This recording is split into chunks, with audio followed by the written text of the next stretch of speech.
As you know, we have been started NCERT series, and under this series now we have complete 9 chapters.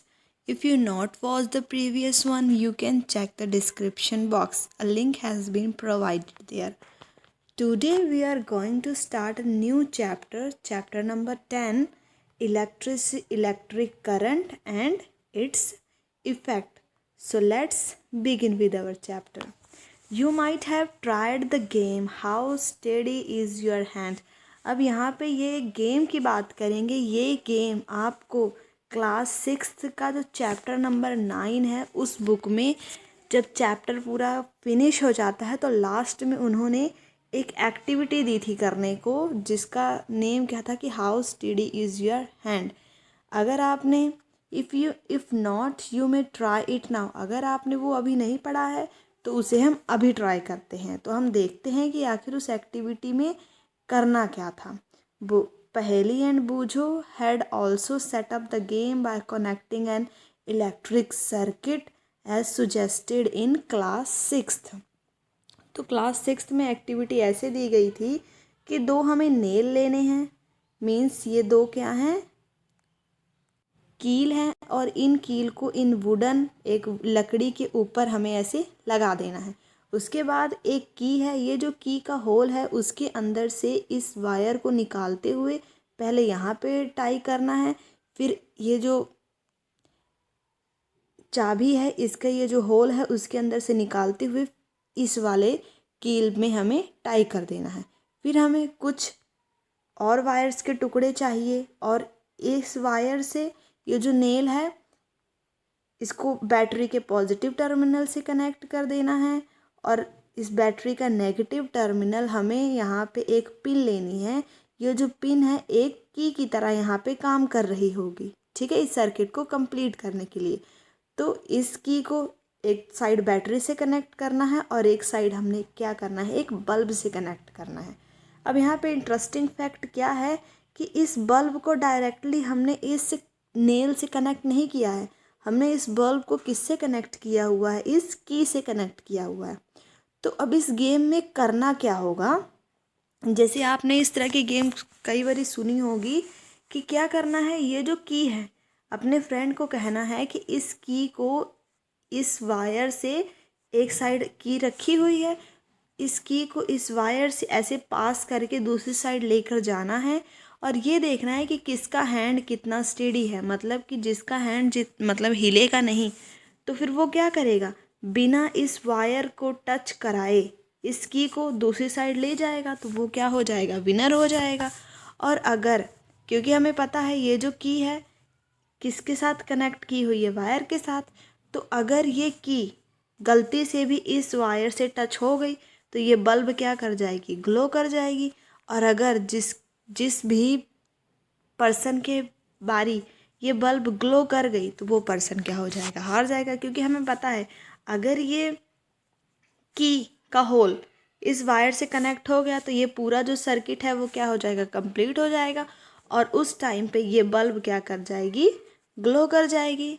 तो यही game है जो आपको class 6th के book में last में आपको सजेस्ट किया हुआ था. They had lot of fun trying it out with their families. अब उन्हें जो बूझो और पहेली हैं उन्हें बहुत ही ज़्यादा मज़ा आया जब उन्होंने ये एक्टिविटी को अपनी फैमिली और अपने फ्रेंड के साथ क्या किया, ट्राई किया. They enjoyed it so much that they decide to suggest it to the cousins. अब उन्हें ये इतनी पसंद आई कि उन्होंने सोचा कि जो कज़न हमारे हमसे दूर रहते हैं, डिफरेंट टाउन्स में रहते हैं, हम उनको भी ये गेम सुजेस्ट करते हैं. इसीलिए पहेली ने क्या किया, इसका एक ड्राइंग बनाया showing how to various electric components were to be connected. अब ये जो ड्राइंग आपको दिख रही है ना, ये बेसिकली किसने बनाया, पहेली ने बनाया है. किसके लिए, ताकि वो अपने कज़न्स को भेज सके और वो भी इस गेम को ट्राई कर सके. तो यहाँ पे can you draw this circuit conveniently, it made Boojho wonder if there was an easier way to represent these electric components.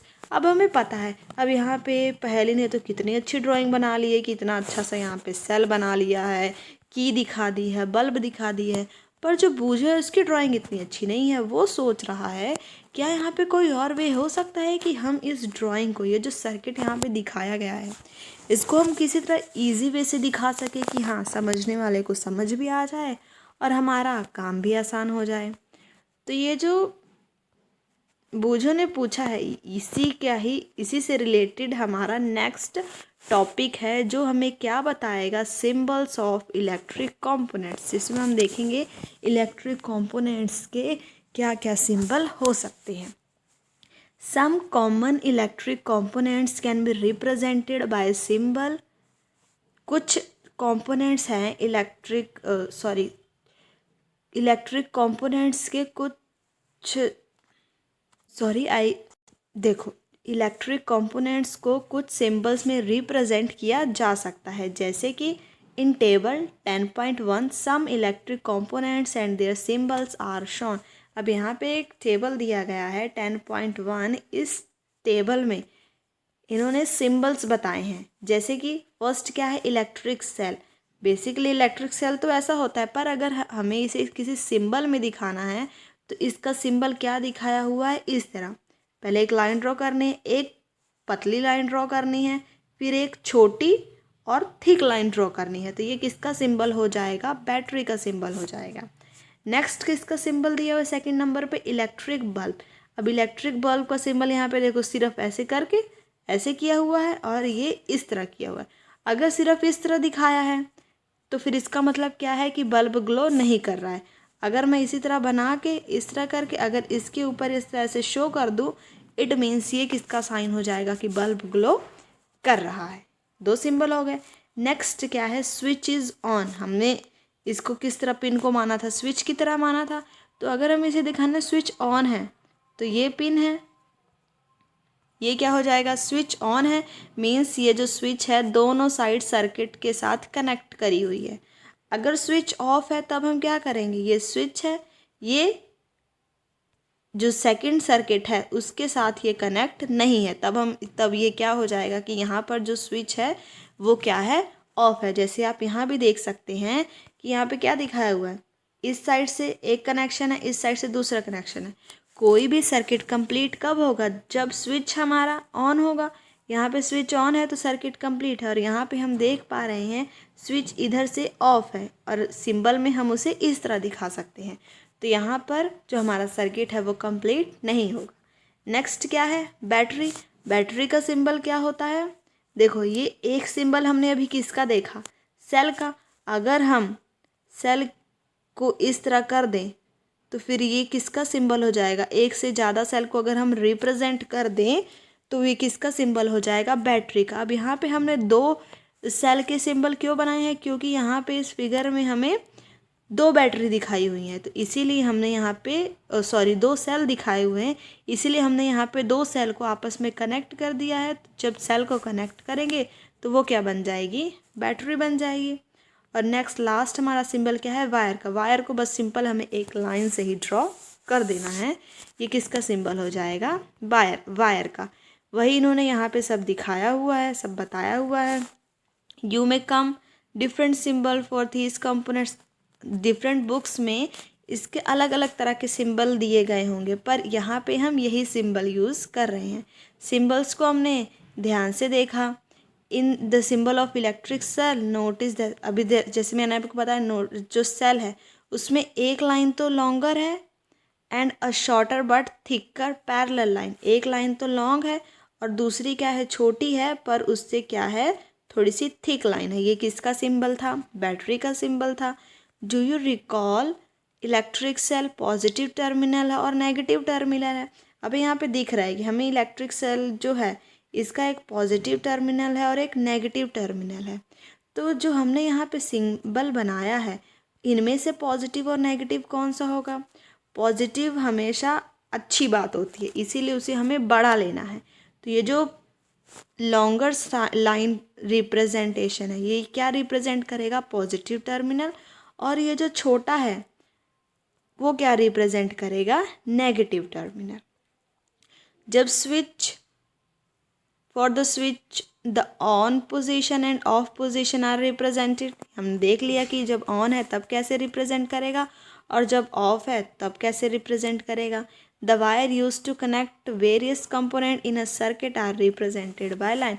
अब जैसे यहाँ पे दिख रहे हैं ये भी वायर है, ये भी वायर, इन सब को हम सिर्फ एक लाइन से ही रिप्रेजेंट कर सकते हैं. In table 10.1 a battery and its symbol are also shown. हमने देखा कि बैटरी का सिंबल हमें दिख रहा है. तो बैटरी क्या होगी? अब मैंने आपको बताया बैटरी क्या है. जब हम सेल्स को आपस में कनेक्ट कर दे रहे हैं तो वही क्या बना रही है, हम बैटरी बना रही है. तो बैटरी क्या होगी? Connection of cells. For some of the activity you may need more than one cell. अब हमें पता है जैसे इस एक्टिविटी में हमें सिर्फ एक ही सेल चाहिए. जब सेल अकेला एक हो तो उसको हम क्या कहेंगे? एक सेल. पर अगर एक से ज़्यादा सेल कनेक्ट कर जाएंगे सीरीज़ में या फिर साइड बाय साइड, तब हम उसे क्या कहेंगे? बैटरी. ओके, तब हम उसे क्या कहते हैं? बैटरी कहते हैं. So we connect were more cells together. जैसे कि यहाँ पे 10.2 फिगर में दिखाया हुआ है कि हम एक से ज़्यादा सेल्स को कनेक्ट कर सकते हैं. Notice that the positive terminal of one cell is connected to the negative terminal of the next cell. Such a combination of two or more cell is called a battery.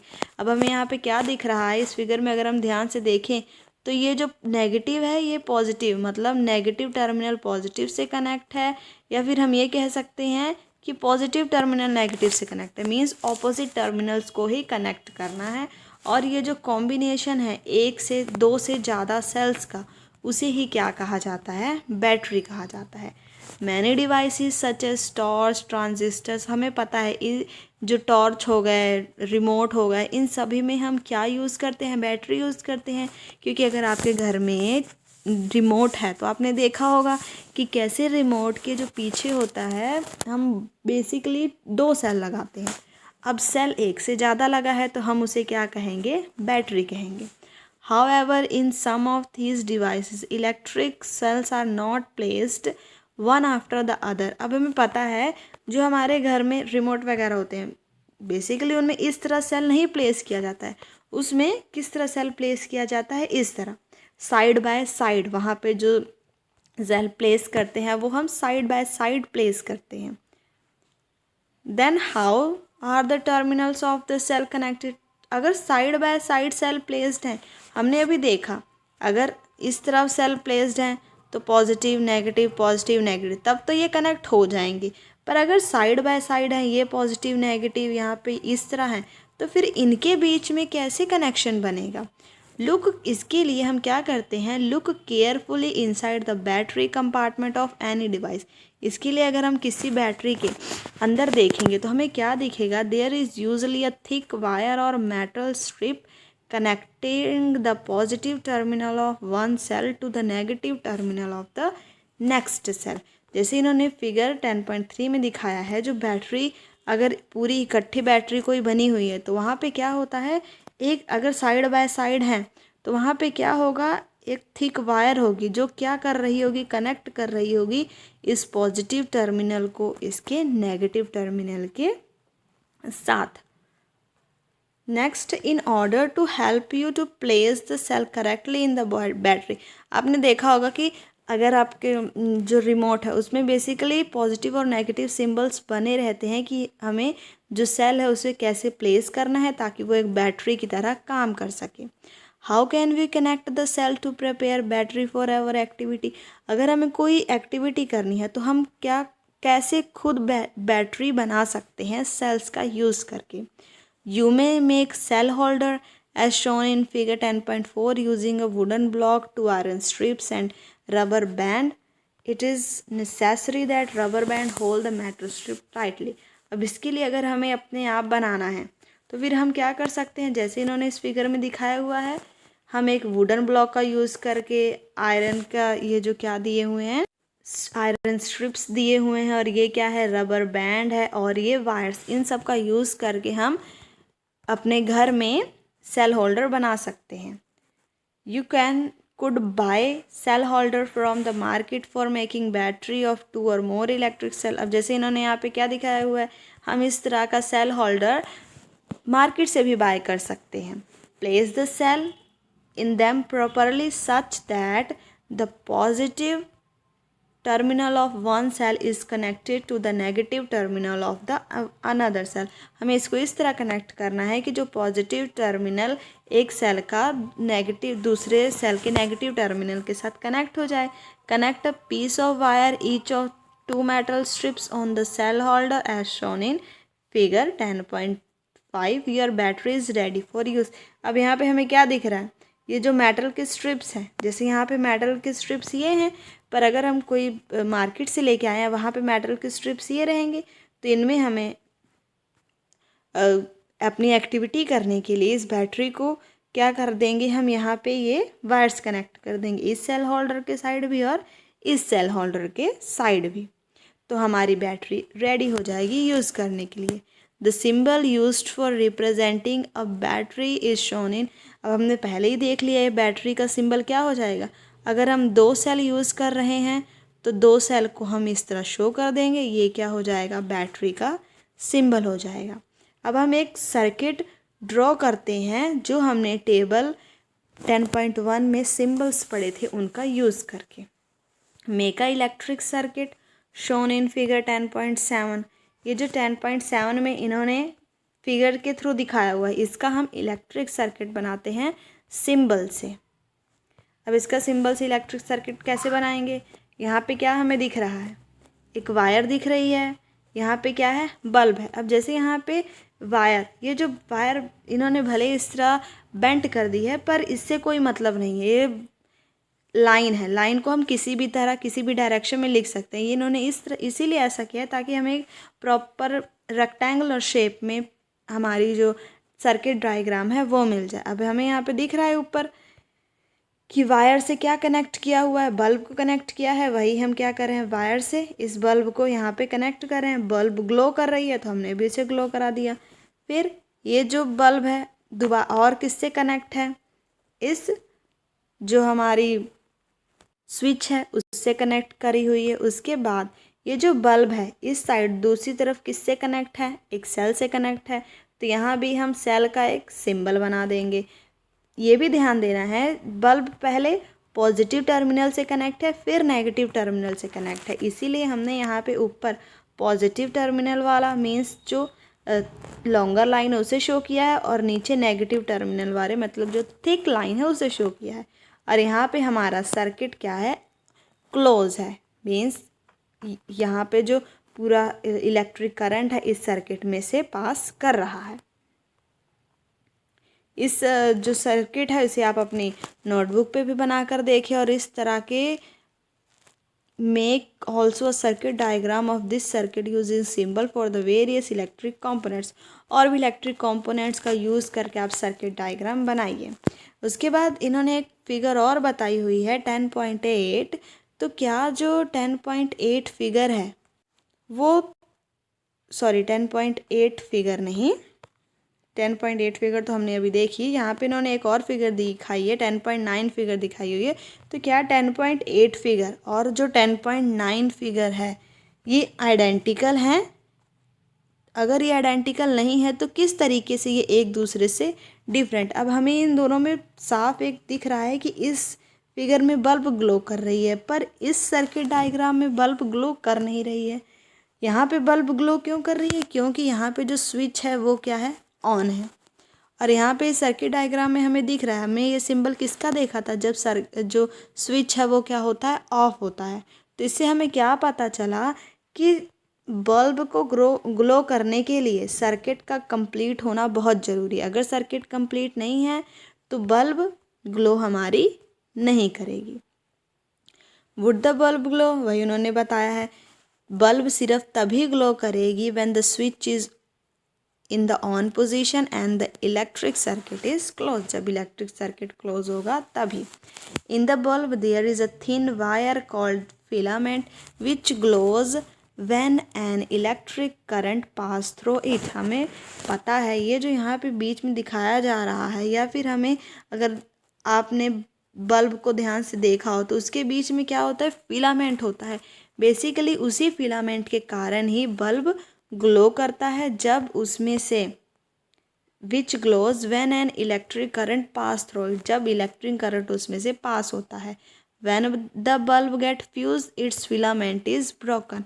Basically ये ना पहले जो हम कहते थे कि कांच के बल्ब आते थे, उस बल्ब की बात कर रहे हैं। उसके अंदर इस तरह के फिलामेंट होते थे जिसके कारण बल्ब ग्लो करता था, और जब भी बल्ब फ्यूज़ हो जाता था तो उसका फिलामेंट ही ब्रोक होता था। उसके ऊपर वाले पार्ट को कुछ नहीं होता था, उसके अंदर जो फिलामेंट होता था वही टूट जाता था। इसी के कारण ही हमारी जो बल्ब होती थी वो फ्यूज़ हो जाती थी और वो नहीं जलती थी। If the filament of bulb is broken would the circuit be incomplete. अब हम कह सकते हैं कि सर्किट इनकम्प्लीट हो जाता था। यस, क्योंकि अगर हमने अभी देखा कि सर्किट जब कंप्लीट है तभी बल्ब ग्लो कर रही है, और बल्ब फ्यूज़ होने के बाद मीन्स फिलामेंट के ब्रोकन होने के बाद अगर बल्ब ग्लो नहीं कर रही है तो हम ये कह सकते हैं कि if the filament of bulb is broken, तो जो सर्किट है हमारी कंप्लीट नहीं होगी, वो सर्किट हमारी इनकम्प्लीट हो जाएगी। इसी के कारण हमारा बल्ब ग्लो नहीं कर रहा है। उसके बाद यहाँ पे एक पॉइंट दिया हुआ है, जो पहले के बल्ब होते थे वो जब भी ग्लो करते थे वो वार्म हो जाते थे, गर्म हो जाते थे। तो क्या आप बता सकते हैं कि ऐसा क्यों होता है? तो इस क्वेश्चन का आंसर आप ट्राई करना कि आप कमेंट बॉक्स में इससे रिलेटेड जो भी आपके पास इंफॉर्मेशन है आप उसे ज़रूर बताएं। तो चलिए हमारे यहाँ पे जो एक दो छोटे छोटे पॉइंट्स रह गए हम उन्हें डिस्कस कर लेते हैं। नोटिस दैट द की और switch can be placed anywhere in the circuit. अब हमने यहाँ पे देखा ये जो की है, ये जो स्विच है, ये हम इस सर्किट में कहीं भी प्लेस कर सकते हैं। When the switch is in on position, अब हमें पता है जब स्विच ऑन होगा the current flow from positive terminal of battery to the negative terminal is complete. The circuit is set to be closed and current flow throughout the circuit instantly. अब हमें पता है जब ये switch on है means पूरा on है, तो पॉजिटिव टर्मिनल से करंट नेगेटिव टर्मिनल की तरफ आएगा और फिर इस तरह ये करंट इस सर्किट में पूरा कंप्लीट करेगा। तो इसे हम क्या कहेंगे? जो सर्किट को हम क्लोज सर्किट कहेंगे, और फिर उसी टाइम पे पूरा करंट इस सर्किट में फ्लो करेगा। और जब भी स्विच ऑफ होगा तो सर्किट इनकम्प्लीट होगा। तो इससे हम क्या कह सकते हैं कि हमारा सर्किट क्या है? ओपन है। और जब सर्किट ओपन रहेगा तब कोई भी current then no current flow through any part of the circuit, तब इस सर्किट के किसी भी पार्ट से करंट फ्लो नहीं करेगा। आई होप आप क्लियर होगा कि जब सर्किट ऑफ है तो क्या मतलब है और जब सर्किट ऑन है तो क्या मतलब है। सॉरी मैंने उल्टा बोल दिया, सर्किट नहीं है स्विच, और वो भी उल्टा बोल दिया कि जब स्विच ऑन है तब क्या होगा? जो करंट है सर्किट हमारा क्लोज्ड होगा और करंट पूरा पास करेगा। और जब स्विच ऑफ है तब जो हमारा सर्किट है वो ओपन है, क्योंकि हमें दिख रहा है ये सर्किट ओपन है। और फिर जब सर्किट ओपन है तो करंट इसमें से पास नहीं करेगा। एक और पॉइंट दिया हुआ है कि जो भी लाइटेड इलेक्ट्रिक बल्ब है उसको आप डायरेक्टली, ये नहीं कि अगर वो डायरेक्टली करंट मतलब मेन स्विच से कनेक्टेड है तो आप उसे डायरेक्टली टच कर लें, कभी भी उसे डायरेक्टली टच नहीं करना है। It may be very hot and वो बहुत ज़्यादा हॉट होती है और इससे आपका हाथ भी जल सकता है। Do not experiment with the electric supply from the main और द जनरेटर, मतलब किसी भी इलेक्ट्रिक सप्लाई वाली चीज़ से आपने डायरेक्ट एक्सपेरिमेंट करना ही नहीं है।